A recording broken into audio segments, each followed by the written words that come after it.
आज नेताजी सुभाष चंद्र बोस का जयंती पराक्रम दिवस पालन करुछि देश। आधारित कई पुस्तकों को भी इकट्ठा किया गया है।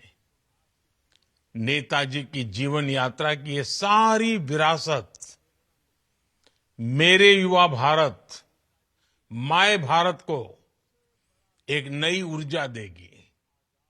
साथियों, आज जब हमारा देश विकसित भारत के संकल्प की सिद्धि में जुटा है, तब नेताजी सुभाष के जीवन से हमें निरंतर प्रेरणा मिलती है। नेताजी के जीवन का सबसे बड़ा लक्ष्य था आजाद हिंद। उन्होंने अपने संकल्प की सिद्धि के लिए अपने फैसले को एक ही कसौटी पर परखा, आजाद हिंद।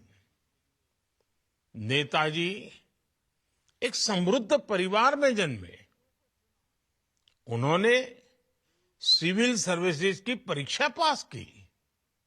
वो चाहते तो अंग्रेजी शासन में एक वरिष्ठ अधिकारी बनकर आराम की जिंदगी जीते, लेकिन उन्होंने आजादी के लिए कष्टों को चुना, चुनौतियों को चुना, देश विदेश में भटकना पसंद किया। नेताजी सुभाष कंफर्ट जोन के बंधन में नहीं बंधे। इसी तरह आज हम सभी को विकसित भारत के निर्माण के लिए अपने कंफर्ट जोन से बाहर निकलना है। हमें खुद को ग्लोबली बेस्ट बनाना है। एक्सीलेंस को चुनना ही है। एफिशिएंसी पर फोकस करना है। साथियों, नेताजी ने देश की स्वतंत्रता के लिए आजाद हिंद फौज बनाई। इसमें देश के हर क्षेत्र, हर वर्ग के वीर और वीरांगनाएं शामिल थी। सबकी भाषाएं अलग अलग थी, लेकिन भावना एक थी, देश की आजादी।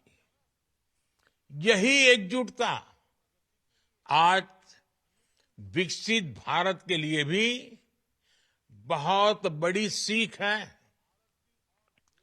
तब स्वराज के लिए हमें एक होना था।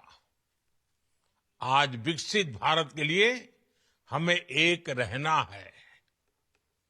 आज देश में, विश्व में हर तरफ भारत की प्रगति के लिए अनुकूल माहौल है। दुनिया भारत की ओर देख रही है कि कैसे हम इस 21वीं सदी को भारत की शताब्दी बनाते हैं। और ऐसे महत्वपूर्ण कालखंड में हमें नेताजी सुभाष की प्रेरणा से भारत की एकजुटता पर बल देना है। हमें उन लोगों से भी सतर्क रहना है जो देश को कमजोर करना चाहते हैं, जो देश की एकता को तोड़ना चाहते हैं। साथियों, नेताजी सुभाष भारत की विरासत पर बहुत गर्व करते थे। वे अक्सर भारत के समृद्ध लोकतांत्रिक इतिहास की चर्चा करते थे और उससे प्रेरणा लेने के लिए समर्थक थे। आज भारत गुलामी की मानसिकता से बाहर निकल रहा है।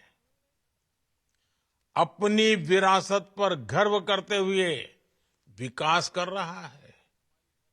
मेरा सौभाग्य है कि आजाद हिंद सरकार के 75 वर्ष पूरे होने पर लाल किले पर मुझे तिरंगा फहराने का मौका मिला था। उस ऐतिहासिक अवसर को मैं कभी भूल नहीं सकता। नेताजी की विरासत से प्रेरणा लेते हुए हमारी सरकार ने 2019 में दिल्ली के लाल किले में नेताजी सुभाष को समर्पित म्यूजियम का निर्माण किया। उसी साल सुभाष चंद्र बोस आपदा प्रबंधन पुरस्कार शुरू किए गए। 2021 में सरकार ने निर्णय लिया कि नेताजी की जयंती को अब पराक्रम दिवस के रूप में मनाया जाएगा। इंडिया गेट के समीप नेताजी की विशाल प्रतिमा लगाना, अंडमान में द्वीप का नाम नेताजी के नाम पर रखना, गणतंत्र दिवस की परेड में आईएनए के जवानों को नमन करना सरकार की इसी भावना का प्रतीक है।